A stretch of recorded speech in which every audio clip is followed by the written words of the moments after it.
예술가들이 가장 많이 활동했던 근거가 남아있는 곳이 프라도 미술관입니다. 이것은 필리페 4세 이후에 왕실에서 여러 작품들을 수집을 했어요. 그리고 실제로 화가들을 후원을 해가지고 작품들을 만들기도 했고, 그리고 여러 지역에서 이제 작품들을 샀어요. 그래서 그걸 모아서 가지고 있다가 프라도 미술관이 설립이 되자 이것을 모아가지고 전시를 하게 됐죠. 그래서 이 프라도 미술관은 유럽의 3대 미술관의 하나라고 흔히 불리는데요. 이 미술관의 정면에는 벨라스케스가 있고요. 또 엘그레코 고야 무리오라는 사람이 이 미술관에서 꼭 봐야 할 화가이기도 하죠. 자, 그러면 이제 한 사람씩 좀 다뤄보도록 하겠습니다. 가장 시대적으로 이른 사람은 그리스인이라고 불렸던 엘 그레코라고 하는 사람입니다. 본명은 도미니코스 테오토코플로스라고 하는 사람인데 원래는 크레타 출생이죠. 당시에 크레타는 베네치아의 영토였어요. 거기에 있다가 거기는 아무래도 좀 문화적 환경이 척박하니까 화가는 사실은 예술원만이 불타가지고 그림을 그릴 수 없거든요. 후원자가 있어야 되거든요. 그래서 크레타는 도저히 안 되겠다. 그림을 배울 겸해서 베네치아로 가죠. 그래서 가서 그 베네치아의 티치아노, 당시에 가장 유명한 화가였던 티치아노한테 배우고 조금 값싼 사람이었던 틴토레토라고 하는 사람한테 화풍을 배웁니다. 여기 그림에서 보시면 티치아노의 밀베르크의 카를로세라고 하는 그림 있죠? 당시에 티치아노는 초상화를 가장 잘 그렸던, 가장 인기가 있었던, 군주나 상인들한테 가장 인기 있었던 초상화 화가였고요. 틴토레토라고 하는 사람은 이렇게 좀 색깔이 좀 검고 색상을 화려하게 썼던 화가였는데 좀 그림 가격이 쌌어요. 몸값이 좀 싼 거죠. 그래서 빨리 그리기로 유명했던 그런 사람이에요. 그래서 이 티치아노와 틴토레토의 영향을 받아서 엘 그레코는 자신만의 화풍을 만듭니다. 베네치아에 있다가 로마에 잠깐 활동을 했다가 여기서 제일 좋은 데가 어디지? 해봤더니 베네치아, 피렌체, 로마에는 너무 쟁쟁한 화가들이 많아요. 여기서 도저히 벌어먹고 살 것 같지 않아. 그래서 딱 봤더니 저기서 에스파냐에 되게 좀 화가들이 별로 없다. 경쟁자가 별로 없다. 그래서 거기를 건너가게 됩니다. 똘레도에 가가지고 당시에 똘레도에 이제 왕실이 있었는데 거기 기웃기웃해요. 그래서 어떻게 하면 궁정화가로 들어갈 수 있을까라고 사람 편을 넣어가지고 계속 시도를 하다가 궁정에서 그림 그리라고 의뢰를 받았어요. 그래서 여기 그림을 그리게 됩니다. 왼쪽 그림, 성 마우리타티우스의 순교라는 그림을 그렸어요. 그래서 이것이 엘 에스코리알 궁전에 걸리게 되었죠. 그런데 엘 그레코는 궁정화가로 선출되지 못했어요. 왜냐하면 옆에 있는 그림, 똑같은 그림을 로물로 친친나토란 사람이 그렸는데 이 그림이 채택이 됩니다. 여러분은 어떤 그림이 좋아 보여요? 아니면 여러분이 필리페 2세라면 어떤 사람을 궁정화가로 선택을 하시겠습니까? 잘 보시면 왼쪽 그림은 굉장히 어색하죠. 뭔가 과장되어 있는 색깔, 과장되어 있는 몸 이런 것들이 보이죠. 근데 로물로 친친나토의 그림은 상당히 자연스럽죠. 아마 그래서 그랬는지 필리페 2세는 로물로 친친나토를 궁정화가로 선정을 합니다. 물론 친친나토의 그림은 이거 외에는 없습니다. 그래도 어쨌든 엘 그레코는 궁정화가에 떨어졌어요. 그래도 그림이 좀 화풍이 시대하고는 좀 안 맞았지만 그래도 자신의 그림을 사주는 사람이 있었습니다. 당시에 주류의 생각은 뭐였냐면 르네상스 미술이었거든요. 르네상스 미술은 잘 그리는 거, 그렇죠? 균형, 비례, 조화 이런 거예요. 그래서 인체 해부학을 바탕으로 사람도 정확하게 묘사를 하고요. 비례 균형을 잘 갖춘 것, 그리고 소실점, 원근법을 쫙 맞춰가지고 과학적 구도를 하는 게 당시의 르네상스의 기본적인 사조였어요. 그 르네상스의 사조의 선진국이 어디예요? 이탈리아 북부였단 말이에요. 로마, 피렌체, 베네치아 여기였죠. 그러니까 필리페 2세가 궁정화가를 친친나토로 한 것도 그런 이유였을 겁니다. 그랬는데 엘 그레코라고 하는 사람의 그림은 좀 이상합니다. 이 등장인물들이 몸이 길게 늘어져 있어요. 비정상적입니다. 원근법이 없고요. 공간도 보면 굉장히 비현실적입니다. 여기 그림에서 보시면 오르가스 백작의 매장이라고 하는 그림 있죠? 톨레도의 산토돔의 성당. 이 성당은 오로지 이 그림을 보러 갑니다. 이 중앙에 이 사도 요한 있고요. 여기 누워있는 사람이 오르가스 백작이죠. 그리고 주변에 많은 이들이 와서 애도를 하죠. 그리고 영혼이 천상으로 올라가는 오르가스 백작의 입장에서 보면 오르가스 백작의 뭐 아들이 중을 했겠죠. 아버지가 이렇게 많은 사람들의 축복을 받고 하늘에 오르고 있다. 도줄만 하죠. 비록 상당히 좀 난해한 그림이긴 하지만 나름대로 돈을 지불할 만하다라고 하는 생각이 들었던 거죠. 그래서 당시에는 이 그림이 그렇게 높은 평가를 받지 못했어요. 그래서 이 그림을 마니에리스모 또는 매너리즘이라고 평가되게 됩니다. 이 그림은 그러면 엘그레코가 창시한 거냐? 그렇진 않았죠. 당시에 상당히 많은 화가들이 이런 식의 그림을 그리고 있었어요. 여기 그림에서 보시면 파르미자니노, 목이 긴 마돈나, 목도 길고 아기 예수의 다리도 길고 팔도 길죠. 옆에 서 있는 시녀의 다리도 굉장히 길고 그래서 과장되고 늘어진 신체로 그려졌지만 중요한 것은 신앙심과 아름다움이라고 하는 거죠. 신앙심을 표현하기 위해서는 조금 더 길게 늘어가지고 좀 아름답게 그리고 멋있게 그리면 되는 거 아니겠냐라고 생각했던 거죠. 꼭 비례와 균형을 하는 것만이 옳은 것이냐? 조금 기괴하지만 신앙심이다라고 하는 게 어느 정도 먹히고 있었다고 하는 거죠. 그러니까 당시 시대라고 보면 이 펠리페 2세 그리고 3세, 4세 이 에스파냐에서는 유럽에서 불고 있는 저 개신교의 분위기를 저항하기 위해서 강력하게 로마 카톨릭을 지지하던 그런 상황이었던 거죠. 그러니까 에스파냐에서는 이 그림이 잘 먹힌 거죠. 프랑스나 네덜란드, 영국 이런 데서는 이 그림이 잘 먹히지 않았지만 에스파냐에서는 카톨릭을 지지하던 이런 입장에서는 중요한 것은 신앙심이지 꼭 사람을 크게 그리는 것만이 옳은 것은 아니다라고 하는 생각들이 있었다고 하는 겁니다. 또 당시에 매너리즘이라는 게 어느 정도 흐름이 있었어요. 여기 건축에도 보시면 매너리즘이 있는데요. 이건 미켈란젤로가 만든 카피톨리노 광장의 플라자 누오버 지금 박물관이거든요. 여기 보면 르네상스 양식의 그 다음 시대죠. 기둥을 세웠는데 기둥이 좀 이상하게 서 있는 뭐 이런 게 이제 매너리즘 건축이라고 흔히 불려요. 그러니까 매너리즘에 빠지지 마라. 별로 안 좋은 느낌으로 들리잖아요. 근데 지금은 나름대로 평가가 좋아요. 왜? 이 예술가가 있는 그대로 사진처럼 표현하는 것만이 좋은 그림은 아니다라고 하는 이제 해석이 있게 되는 거죠. 특히 19세기에 낭만주의 시대가 들어오면서 이 매너리즘에 대해서 재평가를 하기 시작했다고 하는 거죠. 그래서 인물의 상세 묘사보다는 작가의 감정에 주목하게 된 거고요. 또 이 그림에서 보시면 5번째 봉인의 개봉, 뭔가 이 성스러운 영적 세계 이런 모습이 있는 것처럼 보이잖아요. 그래서 초월성과 신비주의가 있다. 그러니까 예술가의 표현력 그리고 독창성에 대한 재평가를 하게 되는 거고요. 표현주의의 원조처럼 여기지도 한다. 여기 제가 이제 뭉크의 그림을 가져왔는데요. 뭉크의 그림도 보면 저렇게 사람이 저런 모습을 갖고 있지 않잖아요. 근데 중요한 건 예술가의 생각이 여기 담겨 있다고 하는 거죠. 엘그레코는 시대에 앞서간 사람 중에 한 명이었던 거죠. 근데 이 시대에 잘 발맞춰가지고 궁정화가로 성공했던 남자가 있어요. 벨라스케스라고 하는 사람입니다.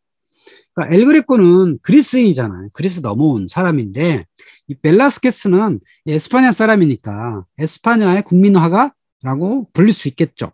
그리고 실제로 필리페 4세 궁정에서 상당히 많은 그림을 남겼던 사람이고요. 자, 이 사람은 집안이 그렇게 좋지는 않았어요. 근데 이걸 숨겼어요. 특히 이 사람이 유대인에서 개종한 집안이거든요. 그걸 콘베르소라고 하는데 상당히 천대받았거든요. 그러니까 신분이 높지 않은 보셨는데 그러다가 이 사람은 뭔가 성공의 욕망이 있었어요. 그래서 말년에는 기사 자기까지 얻게 되고요. 궁정화가였기 때문에 왕의 초상화는 자신만이 그릴 수 있었습니다.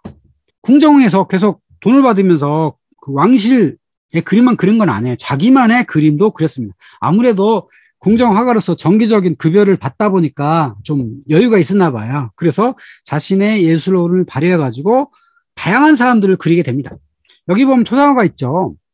이 사람은 어떤 영향을 받았나? 라고 봤더니 카라바지오하고 티치아노의 영향을 많이 받은 것 같아요. 그래서 왼쪽의 그림은 카라바지오 영향을 받아가지고 세비야의 물장수라고 하는 그림이죠. 강렬한 색상, 또 배경은 없죠. 사람들의 모습을 어느 정도 진실성에 가깝게 그리는 이런 모습을 하고 있죠.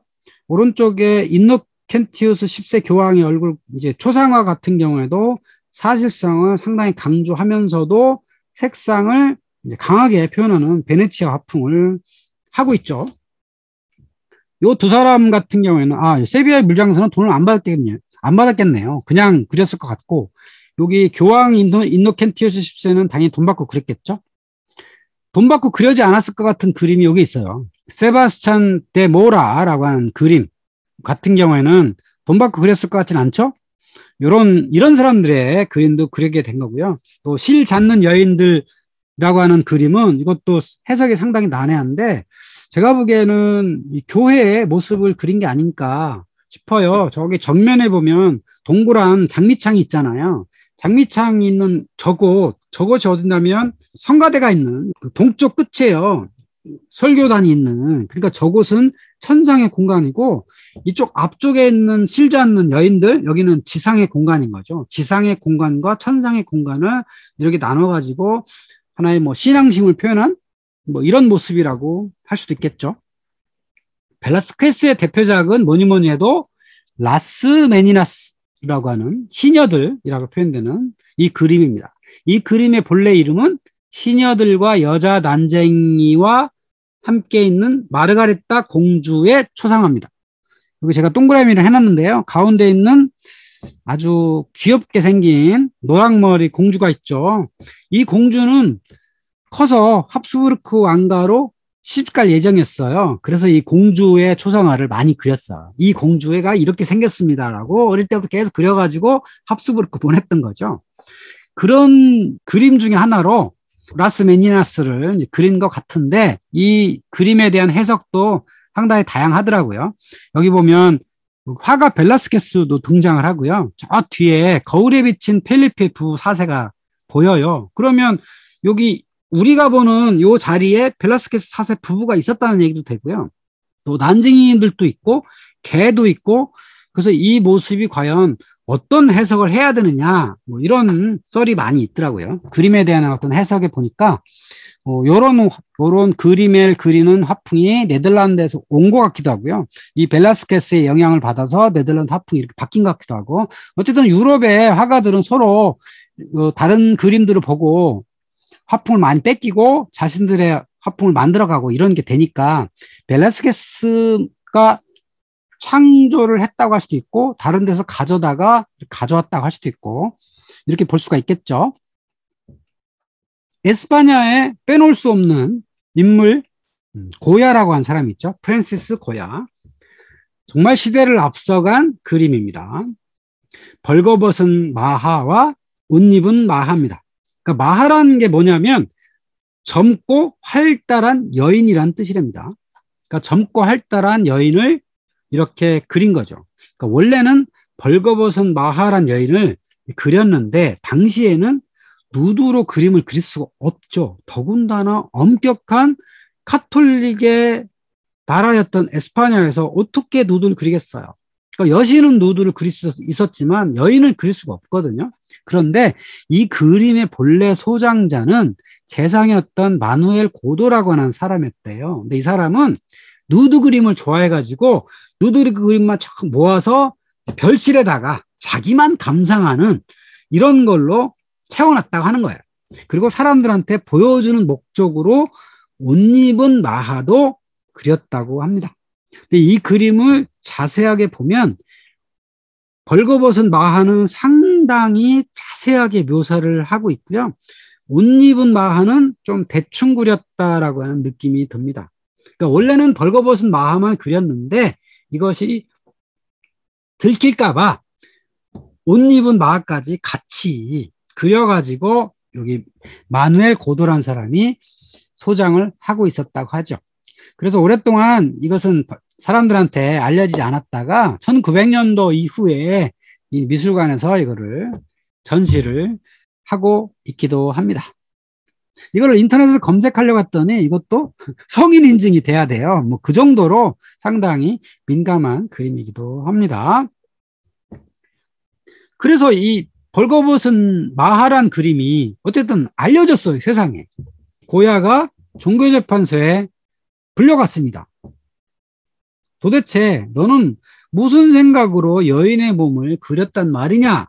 라고 했더니 이 고야가 저는요 저보다 앞서간 위대한 화가를 좀 뺏겼을 뿐입니다. 그게 누구냐? 라고 했더니 티치아노와 벨라스케스다. 자, 티치아노는 초상화의 대가다. 저 사람도 지금 다나에와 에라스라고 하는 저런 누드 그림을 그렸고, 에스파냐의 궁정화가의 대표 인물인 벨라스케스는 화장하는 비너스를 이렇게 그리지 않느냐. 그러니까 나도 그걸 보고 이제 그렸다라고 항변을 했답니다.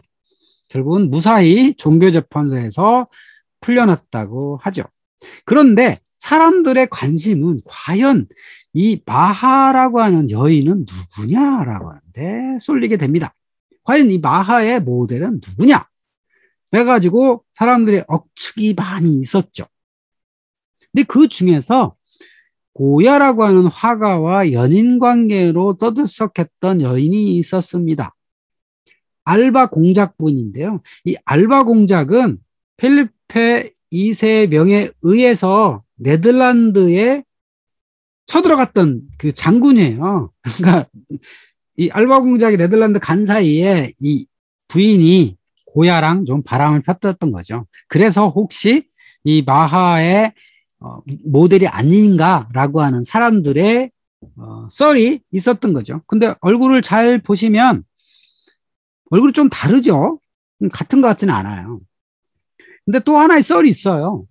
이게 마누엘 고도이의 궁에 걸려 있었기 때문에 마누엘 고도이의 의뢰에 의해서 그림이 그려지지 않았겠느냐라고 하는 해석이 충분히 가능하죠. 당연히 그 모델과 꽤 오랜 시간을 보고 있었어야 되니까. 그러니까 아마도 마누엘 고도이의 애첩 페피타 투도가 아니겠느냐라고 하는 썰이 있습니다. 두 가지 썰이 이렇게 내려오다가 지금 많은 사람들의 해설에 의하면 페피타 투도가 아니겠느냐라고 하는 썰이 대세로 잡아가고 있는 중입니다. 근데 고야와 실제로 알바 공작 부인이 조금 바람을 핀 건 사실인가 같습니다. 그러니까 이렇게 그 알바 공작 부인의 초상화를 그려줬는데 공작 부인이 오른손으로 아래를 이렇게 가리키고 있어요.